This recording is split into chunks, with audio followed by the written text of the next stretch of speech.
We'll call the December 17th Williams County Board of County Commissioners meeting to order. Brenda, will you take roll? Barry? Here.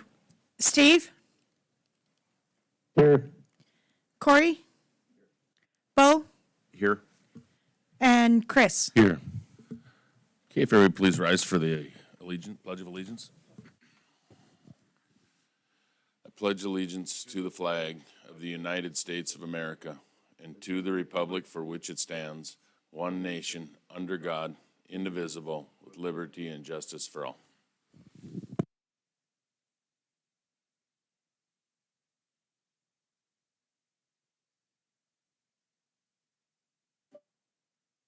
Okay, consent agenda. What are the wishes, gentlemen, or is there any discussion on it? Mr. Chairman, I would like to know if our legal counsel is present and could speak to the contracts, if she has vetted these contracts that are on the agenda. I don't see her. I'm wondering if she's not, oh, there you go, right behind you. Helen, she's right behind you.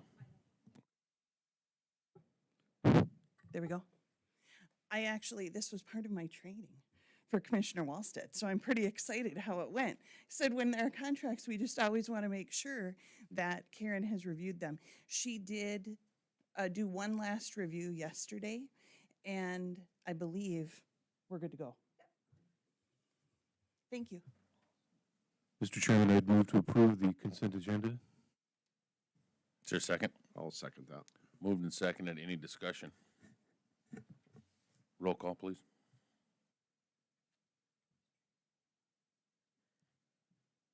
Steve? Yes. Corey? Yes. Bo? Yes. Chris? Yes. And Barry? Yes. Motion carried. That brings us to item D, public comment. This is the spot on the agenda. If somebody has a public comment that's not currently on the agenda, they can come up and speak. And I don't see anybody, so we're going to jump into new business. Speed limit discussion, County Road 1A, north of Highway 2. Can you guys pull that up on the map for us before we even start? And while they're pulling that up, I believe Commissioner Anderson brought this one on. Had a resident off of 1A call. Dennis, do you have any comments or thoughts here? He just says that truck traffic coming from the north, coming down towards Highway 2 has been, in his mind, excessive, so. I don't. It's 55 unless otherwise posted, and if you guys so choose to lower it or raise or do whatever you wish with it. Because this is coming down the hill towards the highway, right? You come down that hill, kind of Correct. curve. Yep. Yeah, so it'd be like, I think his residence would be about half a mile. Can you zoom in on that a little bit?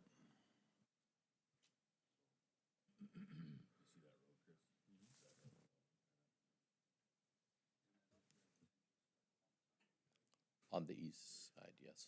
It says 1.5 miles. I would say that might be a little excessive, right? I just put that on there, but probably 3/4 of a mile. Well, if you go to the north from there, there's another one right next to the road.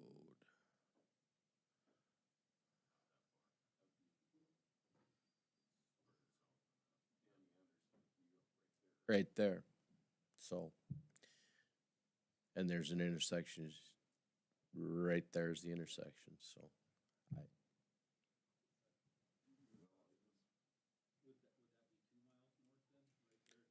I think that'd be a mile, I think that's the 1.5 miles you're thinking of, isn't it? Oh, you're probably right. It's close. Yeah. Well, let's see. I would make the motion that we set the speed limit 35 miles an hour and install signs from that intersection, or probably we'll go shortly before that first house there. Is that the old Anderson? I can't remember. The first house on the west. That one or on the where east. that yellow spot is. First house on the west there. Yeah. Just to the north of that start. Yes. I would say just north of that. And then make it 35 to Highway 2. There's a motion. Is there a second? I would second that. Discussion, and I have one quick question. So how far is that? Should be a mile and 3/4. Be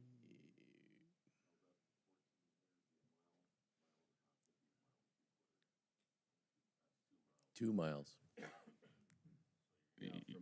You can be a little over 2 if you want to go past that house. He started it at the intersection. But if you wanted to go past that, you're gonna be at 2 1/4, somewhere in there, and if everybody's good with that, I don't have an issue, I just wanted to know how far it was. Looks to me like if you went north of that farmyard there's a draw or a drainage running through there, probably be a good place to start on the crest of the hill on the north side of that ravine, or just a thought, but.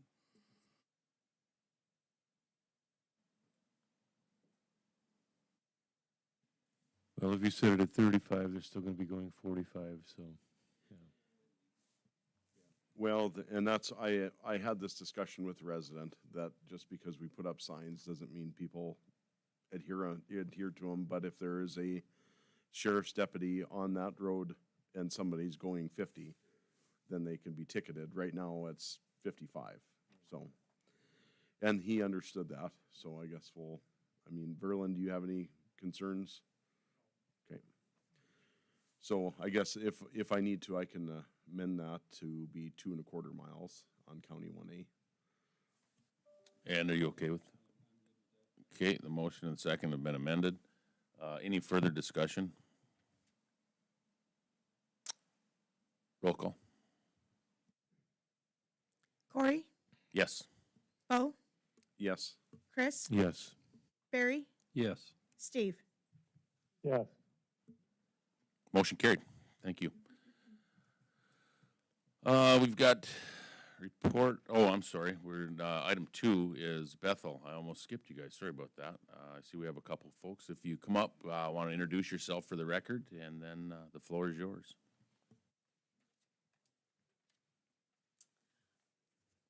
Good morning, everybody. My name is Belinda. I am the CEO Administrator at Bethel Lutheran Nursing and Rehabilitation Center. And I'm Keith Lovegren, Director of Bethel Lutheran Foundation here in Williston. I'm here today just to give you a little background of what we got going on at the nursing home. We are looking to build a new facility. It will consist of 100 skilled beds, meaning skilled nursing, 10 basic care beds, and 10 basic care beds, and then we have the assisted living, which has 34 apartments in them. We also will continue to serve for rehabilitation services, like we get people, if they fall, break a hip, whatever, they have a 3-day stay, they can come to us and get rehab with our physical therapy, occupational therapy, speech therapy, whatever they may need. Also, the foundation has 62 independent living apartments spread over 4 locations. Our current census on our skilled side is about 87. I'm sitting at 7 in my basic care, and my assisted living has 30 out of the 34 apartments rented. So what we're doing is we're building a new place to call home for our residents. Our current facility, it cannot support what a nursing home needs to provide. One of those things is, which we have a waiver on, is showers. None of our resident rooms currently have showers in any of the rooms, and now that is a requirement for life safety that all resident rooms have to have showers, and we don't have that. So we have to take them to a common area for that. And that's just one example. And we did look into having, renovate Bethel, but the cost of it just outweighed what it was for new. It was just not feasible. Why we need this new nursing home is we need to keep our elders here in Williston. I mean, it would be detrimental if Bethel had to close, because, when you start to close a nursing home, which I just heard yesterday, another nursing home is closing. Crosby closed not too long ago. You start to lose those elders of your community. Then when you lose your elders, then your parent, then their parents or their kids or whatever, they follow. So we have to have a new nursing home for our residents. We're proud to be part of the Williston Square. We want to thank the city of Williston for working with us on that land purchase. And just so everybody is aware, Bethel does not set the rates for skilled care. The state sets our rates. The state of North Dakota determines what we can charge a resident per day, and we have many levels of care, starting at a PA1 all the way up to there's 30 codes, and they tell us what we can charge. And that's based on how much assistance a resident needs. And that is done, it's complicated, but through an MDS. With that being said, we're looking to raise about $33 million for our capital campaign. Bethel can only bond $30 million. We're in conversation with Colliers and with our accountant, and that's all we can bond is $30 million on the project. I have talked with Helen. I know you guys have a lot of other commitments to other projects, but I just wanted you to know what we have going on as commissioners, so you guys are aware. We're in the developmental design phase. We should wrap that up here at the end. We just met last Wednesday, made some changes to that, so the first of the year we should wrap up those plans and see what they look like. Projects in Montreal County, projects in McKenzie County, none of those projects I don't feel would have ever taken place if they never had the county to help them back them up and fill their gap. We're going to kick off our capital campaign here shortly. And Helen and I discussed, I'll probably come back to visit with you guys again, but I just wanted to let you guys know what we have going on in regards to the nursing home and open it up if you guys have any questions for myself or for Keith. Okay, thank you. Does anybody have any questions? I mean, I think you explained it pretty well. I tried. When I get nervous, I talk fast, so I tried. Trust me, we can keep up. Okay. I do, especially when I don't know you. No, you did great. Does anybody have any questions? Belinda, thank you for bringing this to our attention. We've long since known, or I've known, that this project was in the development stages and was about to come, and everybody's wondering why hasn't it started yet. Where are you currently in the capital campaign process? Yeah, great question. I'll speak to that. So currently, we are working with a consultant out of North Carolina that's helping us develop our plan for a quiet phase of the capital campaign. We're about to enter that quiet phase as soon as the design development portion of the project is completed. We want to have a full business plan, if you would, for some of our major donors to be able to present that plan to them, and we want to be able to present it in its completeness. And that same plan, once we're done, will be what we bring to the public in the public side of that capital campaign as well. So right now with design development just wrapping up, we anticipate early 2025 that we'll be starting the quiet phase and then a kickoff shortly prior to the ground break in 25 as well. The hopes is to break ground in April, but I mean, that's a hope. So we'll just have to see where we're at with the capital campaign and funds and all that. Mm-hmm. So again, back to my question: are you looking for $100 or 10 million, or what do you need? Well, I didn't want to ask. I'm just asking for any help. How about that? We have to fill that gap. It's a huge gap. $33 million is a lot of money to raise. I think the answer to it from us is keep us in the loop, see where we're at, and let us know when you get kicked off. Absolutely. Okay, I'll email Helen, let you guys know when the capital campaign starts, when we're done with the design and we're ready to roll. Okay, thank you. Appreciate it. Guys. Okay, that takes us, let's go ahead and have Verlin come down under reported departments.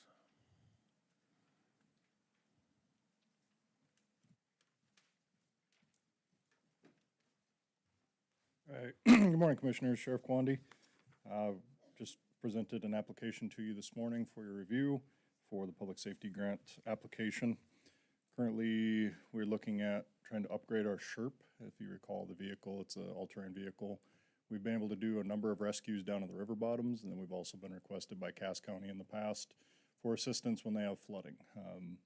Something that was a little surprising to me is we end up using the SHRP for recoveries, rescues, more so in the summertime. I think we've only had one cold weather rescue with it. With that, our current machine does not have air conditioning in it. And as you can imagine, when you're in the river bottoms and it's 95 degrees, you can't so much open the windows when you're going to help get somebody out of there.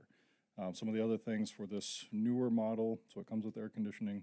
It will also have its own specific trailer for travel. Currently, we have a fairly large trailer that we have to put it on, which puts it very high in the air and is a little bit challenging to get around at times. The proposal is that we are trading in the current model, which is a Sherp Pro, and going to be getting the Sherp N1200. With the trade and all of the items included in the new vehicle, our dollar amount to the sales tax committee would be $139,641. So that is the request for chairman's signature to go in front of the committee tomorrow. Okay, any questions? What are the wishes?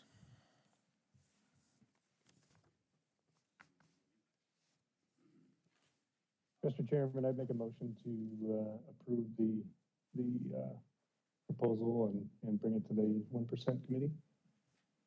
Steve, I think you're gonna have to try that again, because I could hear some mumbling, but I couldn't make it out. I apologize. I'd like to make a motion to approve the proposal for the new Sherp and bring it to the 1% committee. Perfect. Catch that? Okay, is there a second? Second. Moved and seconded. Any discussion? Roll call.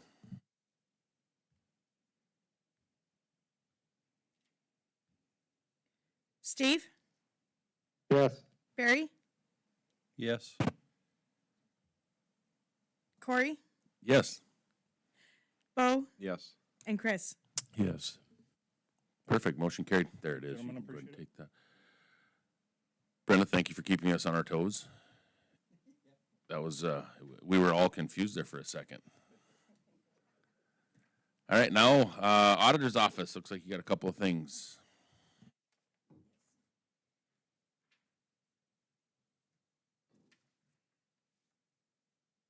So one of the first things we have is that property that I talked to you guys about last commission meeting the gentleman did not come back and pay for after the sale. We did hear back from the city of Tioga, and they did decide that they do not want to obtain this property. And so now we have a few different choices that you guys need to make on how we would like to proceed with this property. We could keep it included in the next annual tax sale, which then would require putting it on our insurance and all that that entails. We could sell it before the next annual tax sale at a private sale through a licensed real estate broker for not less than the minimum price. If you do it underneath the private sale for the tax foreclosure, according to North Dakota Statute 5728-17.1, the Board of County Commissioner would need to adopt a resolution to engage the services of a licensed real estate broker to sell the property. And the resolution would need to include the authorization to sell the property through a non-inclusive listing agent, or agreement, excuse me. And the description of the real property to be sold, a maximum rate of fee, compensation, or commission, and state that the county reserves the right to reject any and all offers determined to be insufficient. There's option number 3, sell the property by public sale through sealed bids under ordinance 2020-01-07. And the public sale by sealed bids would have to be advertised. Or sell the property by public sale through a public auction under ordinance 2020-0107, and the public sale auction for that also would have to be advertised. From my standpoint in the auditor's office, the one that I would suggest would be the sealed bids.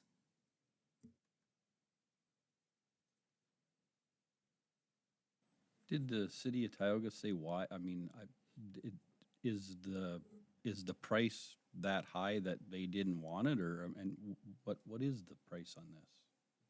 The price is not that high on the minimum bid on this. I apologize. I was going to bring that down with me, and I did not. I believe it's a little over $6,000. But I think their reasoning for it is the house is pretty dilapidated. There's a lot of things inside that would need to be removed, cleaned out, that kind of stuff. And I think they looked at it as they didn't want to take on that expense of cleaning up the property. Actually, under state law allows you to sell it to a city that's got special assessments on it after the annual sale, is that you can sell it to the city for any price, really. No price. I mean, it could be $1 if you wanted, I mean, so.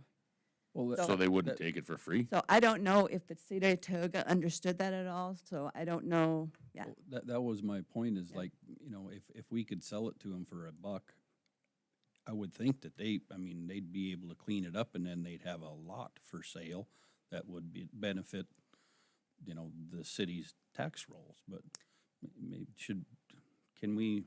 I did discuss that with Ronica when she was gonna take it to the commission, that we have in the past sold properties like that to the cities for $1.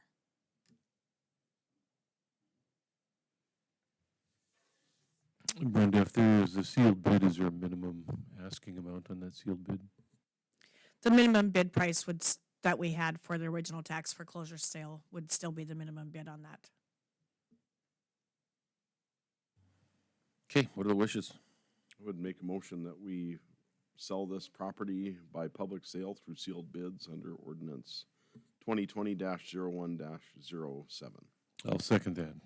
Moved and seconded. Any discussion? Roll call. Barry, Yes. Chris, Yes. Bo, Yes. Corey, Yes. Steve. Yes. Motion carried. Thank you. Have the beer and liquor license.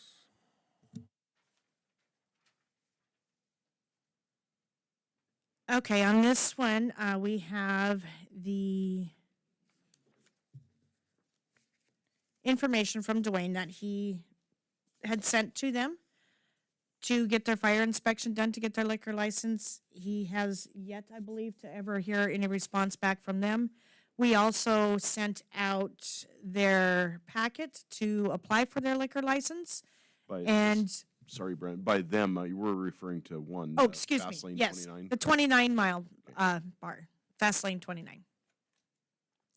And we did not hear back from them as well. That was to be turned in last Wednesday, and we did not receive anything from them. So at this time, they are in violation for that fire inspection. We have not received the application. On the consent agenda, the rest of them that you approved, that one does say on there that they failed to provide their information. So does Hasn't this that mean been- their pardon my- license is revoked immediately, or is it January 1, or how does it work? It would be effective midnight on New Year's Eve. And do we have confirmation they've received correspondence from us? Yes, that should be included in your packet there. I saw that, I We just have wanted to that verify certified with you. mailer there from Dwayne for the fire inspection. Yep, yeah, I saw that, I just wanted to verify that for, Just a quick question. This has been ongoing year after year, correct? Yes, this seems to be a continuing issue each year with them. Most of the time, they come down to the last wire. Last year, we did initially, I think we did yeah, we went to a special meeting for them in order for them to continue. Okay, so what are you looking for? What type of motion do you want?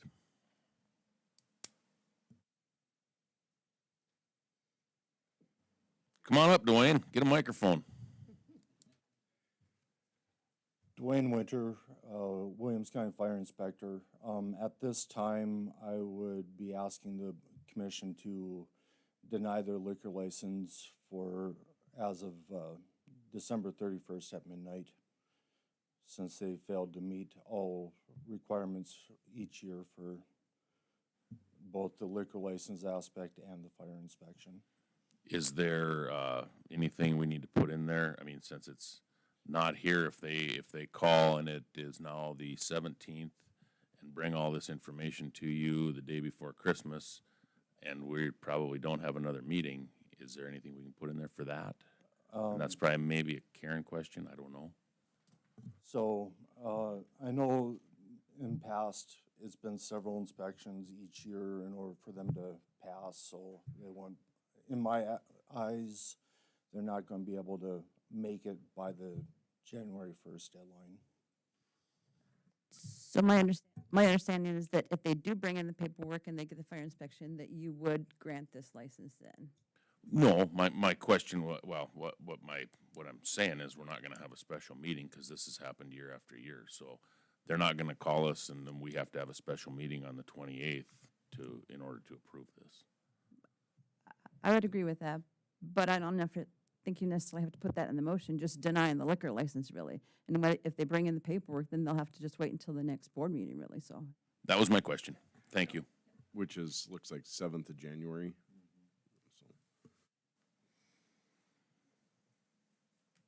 Okay, so any other questions from the board?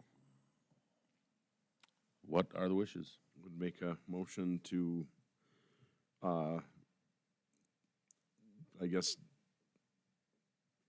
stop their liquor license as of December 31st at midnight due to lack of application and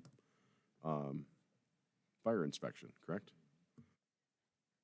This might be a technical, but probably 12:01, because it's effective until, yeah, so. So Correct. 12:01, January 1st then. Correct.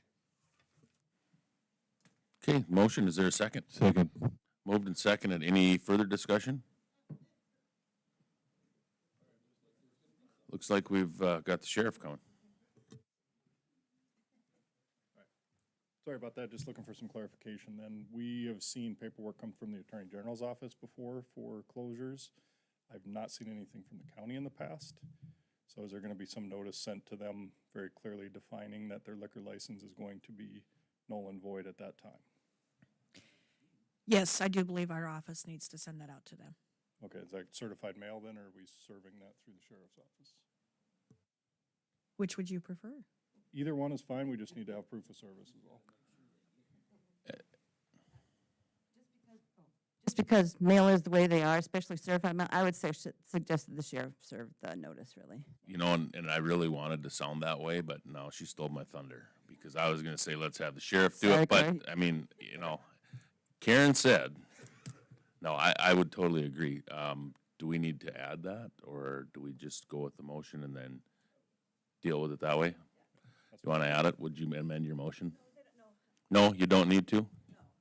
This is yes. This is no. No, yes, yeah. No, you don't need to make that part of the motion. We know that the Okay. sheriff's gonna serve it, so. Got it. So we have a motion and a second. Any further discussion? For further discussion, are you drafting the letter, Karen, or is it come from the auditor's office? We could draft it and then have Karen look it over before we send it to make sure that there's not any corrections that she feels legally needs to be on there. Okay. All right, good. Okay, I'm not gonna ask again. Roll call. Chris, Yes. Barry, Yes. Steve, Yes. Corey, Yes. Bo. Yes. Motion carried. All right, item 2, we have community engagement, but there's nothing listed. You got anything, Lindsay? No? Okay, Grant, you're up.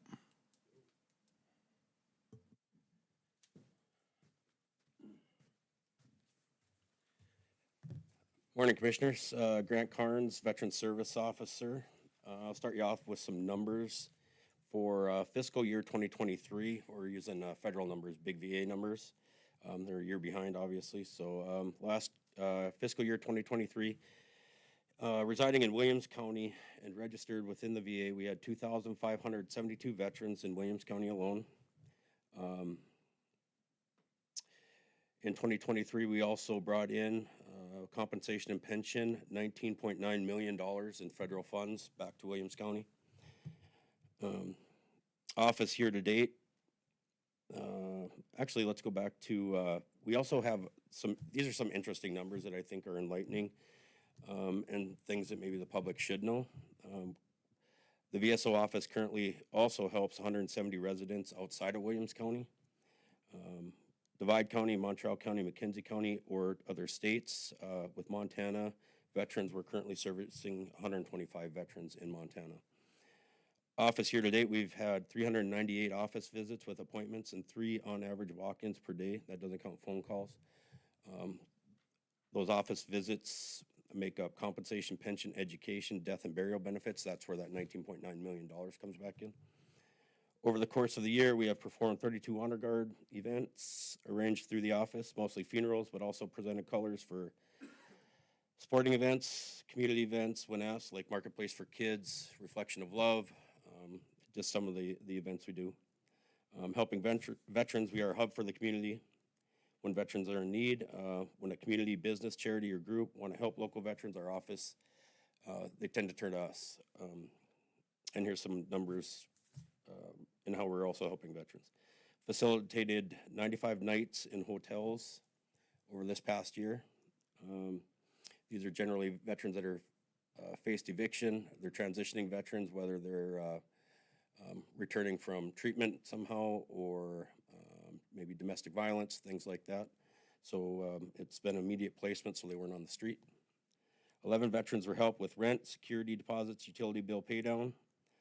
This allows them to maintain their current living situation so they're not homeless, or in turn, we have to try to figure out a way to get them in hotels.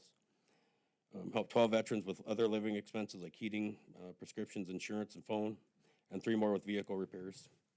These are paid by Community Action, churches, and the American Legion, or various other businesses or groups not utilizing county funds. So this is not our money. It's community money. We just kind of point them in the right direction and keep these veterans housed, safe, or otherwise. We've also distributed 60 food boxes with the help of Gloria Day Church, helped 22 veterans receive Thanksgiving meals with the help of the American Legion and Williston Board of Realtors. We also operate a small food pantry within our office. This is something we started probably 6-7 years ago with non-perishable foods that kind of grown. The main thing is making sure that veterans are fed, but it also gets them in my office and allows me to try to analyze their situation, try to get them help, long-term housing, whether it be through the HUD-VASH program, which currently we have 23 vouchers, HUD-VASH, Housing and Urban Development, VASH being Veterans Affairs Supportive Housing, so these veterans that are underneath this voucher program also receive case management, which is very good. So long-term, it shows that they're stabilized housing, which is often a barrier,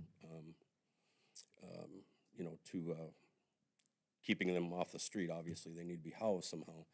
And the counseling and the social work aspect of it ensures that their long-term safety and hopefully mental health and addiction and whatever was that barrier that has put them on the VASH program is limited then.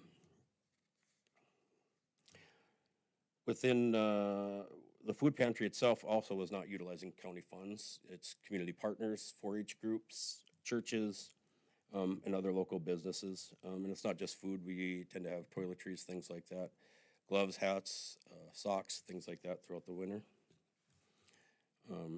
Those are basically the numbers. Mental health and access to care still seems to be an issue. We all know that it's not just veterans, it's everything up here, right? The VA has really stepped up utilizing their telehealth and is actually leading the way when it comes to a lot of this. Veteran travel to Fargo was almost null. Like, there's very few veterans that have to travel to Fargo for a cortisone shot or an x-ray or things like that. It's done in the community. So the VA has really stepped up, and that really minimizes that travel, but it also increases quality of life for our veterans too, where they don't have to track down childcare or take days of vacation or things like that when they can get an x-ray right here in their hometown. With that being said, the struggle with mental health and substance abuse with veterans, veterans still have to travel when it comes to inpatient care. Black Hills, South Dakota, Hot Springs, or St. Cloud, Minnesota. Not ideal, but it's what we have. With the help of the Legion and the big VA, transitioning veterans into those programs has become a lot easier now. 2020, the PACT Act was passed. It was the single largest piece of legislation in VA history. What that did is open up eligibility to a large chunk of veterans. Not all veterans are eligible for VA healthcare.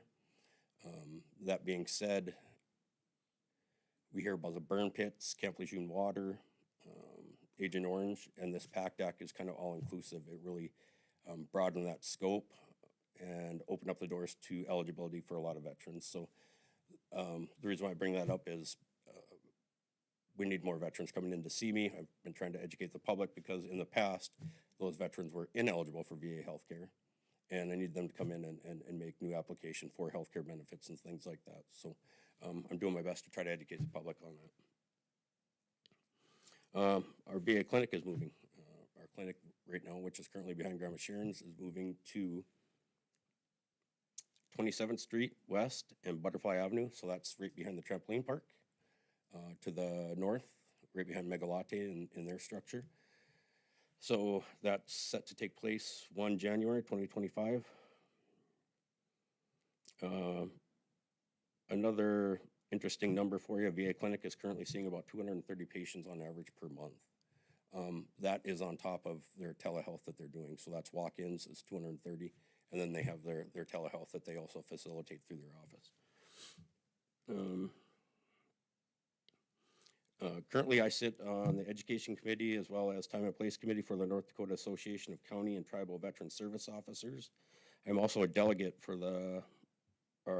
that association to our national association, which is the National Association of County Veteran Service Officers. And that's what I got for you. Any questions? Thank you. Appreciate it. Got any questions, guys?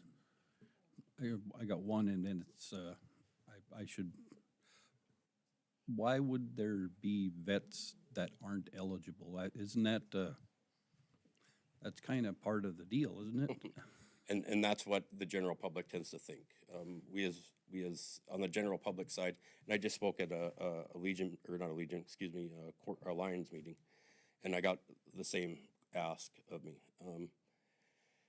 At no point, unless you do 20 years, is a VA obligated, the federal government obligated to cover a veteran's health care.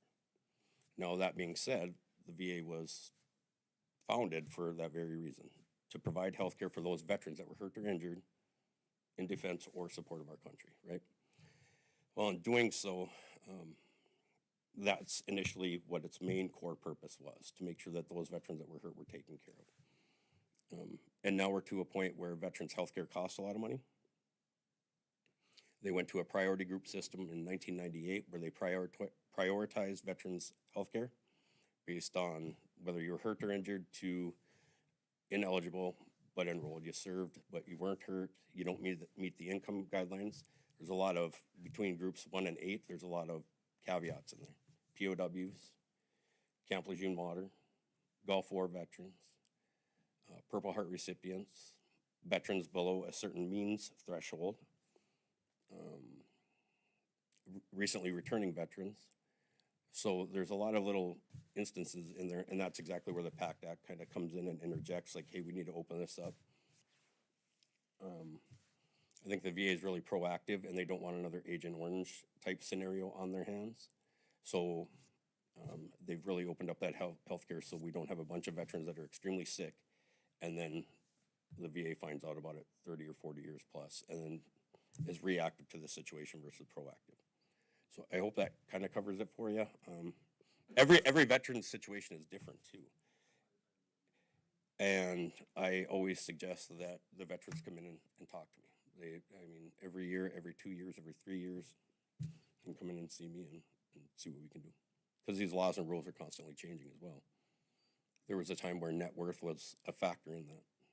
You want to know about your second home and Picasso's and all that kind of stuff. Now it's earned income, you know, social security, whatever's reported to the IRS. So it's changed. Now, those veterans, like I say, that fall underneath those certain caveats, that doesn't matter because they're inclusive. But Mr. Carnes, thanks for making us aware of all of these numbers. for sure. I think the public needs to be more aware of them, and thank you for continuing to serve our country. Thank you. Communications department is helping you with some of this stuff. Okay. Mm-hmm. All right. Yep, Lindsay is definitely, she puts out my thank yous and any events that we have coming up, and yep, very aware. Okay. Thanks. Perfect. Thanks, Grant. Have a Merry Christmas. Yep, you guys too. Helen, I think you're up.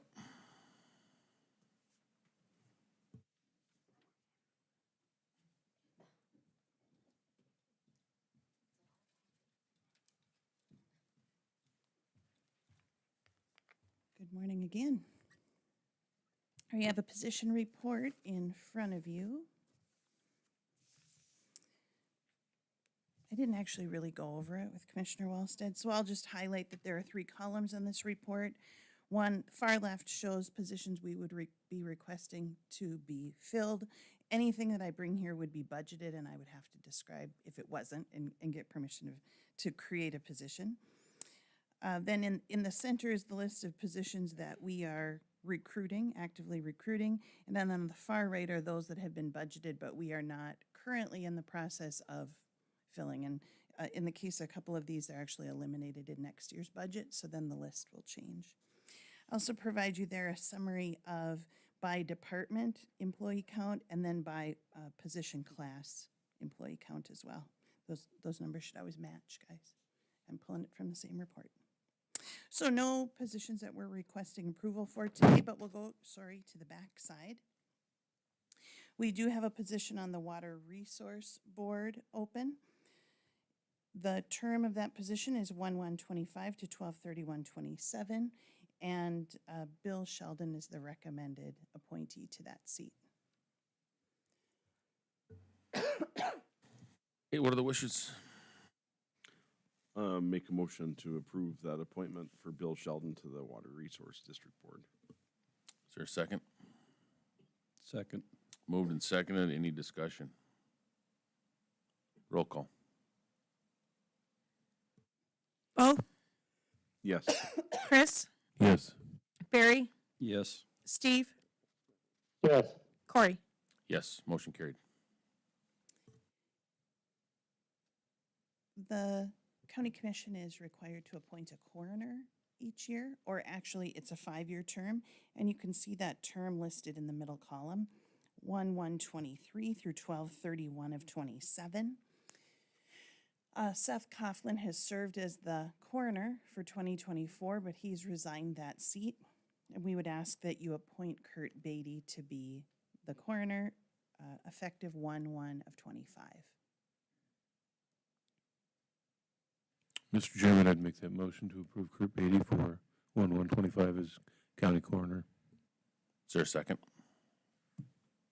Second. Moved and seconded. Any discussion? Roll call. Corey, Yes. Bo, Yes. Chris, Yes. Barry, Yes. Steve. Yes. Motion carried. We are thankful that our local funeral directors serve in this role for us. They wouldn't necessarily have to do that. We do provide compensation to them to perform this duty. It is critical to the process by which investigations happen for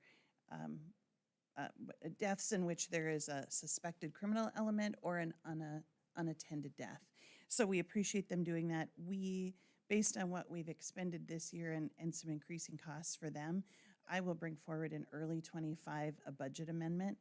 We met with Kurt and Seth, the sheriff, Christy, and I this last week, and so we're working our way through some of the details on that. The other thing is that morgue services also have to be assigned, and we have a system of assigning those every other year as well.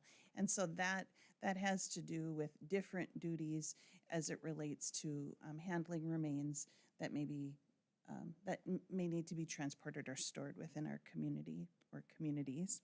And so we would ask that Fulkerson Funeral Home be appointed as the county morgue for calendar year 2025. So move. Is there a second? Second.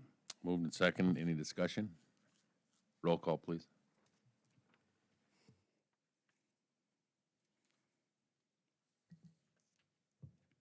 Steve, Yes. Corey, Yes. Bo, Yes. Chris, Yes. Barry. Yes. Motion carried.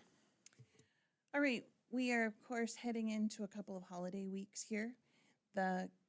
Our designated holidays are starting at noon on the 24th, so Christmas Eve, 24th, starting at noon.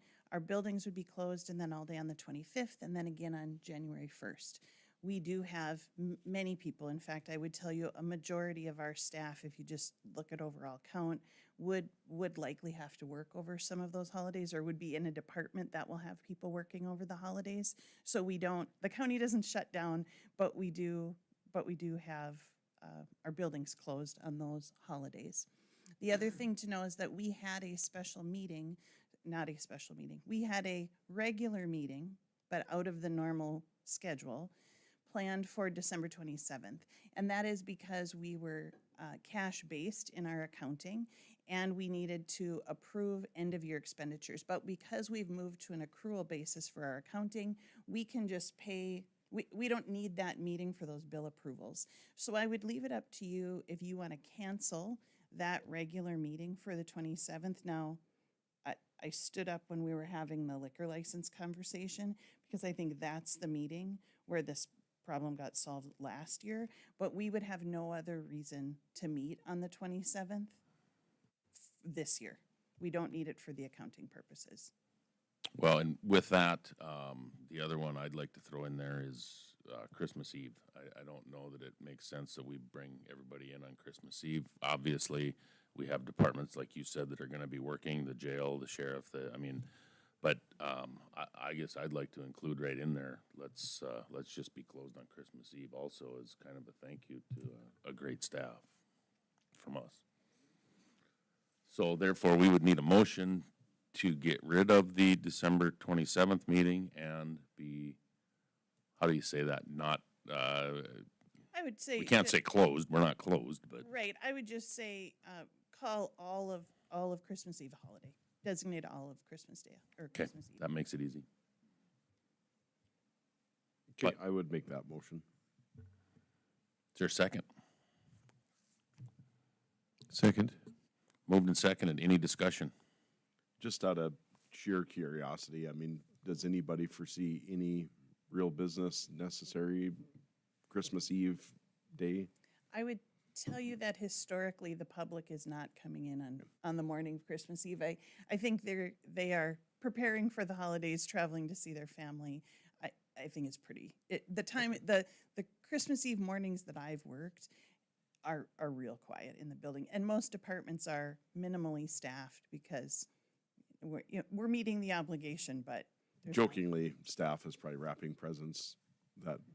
Just kidding. I mean, I would tell you typically there's some snacks involved. Usually departments bring some snacks. I'm all for it. I'm just curious Yeah. if they're, I mean, I am a delayer. I occasionally have to do stuff when I shouldn't be doing it, like last minute, Right. Christmas Eve morning, shopping, stuff like that, but I'm just curious. I think the times, you may be thinking, Bo, times when we have considered this impact is if we close on the 31st, if the holiday falls and we bump it to the 31st, people who want to pay their taxes before the end of the year, we do try and get out notice about a closure on New Year's Eve because we are open. We're here all day on New Year's Eve. Okay, we have a motion and a second. Hearing no further discussion, can I have a roll call?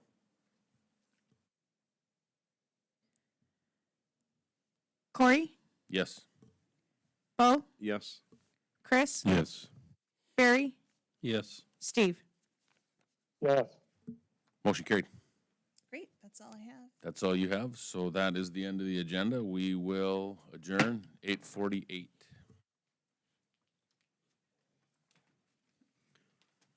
take a couple minute break before we fire up the park board, like 8:55. Should I just stay on this call?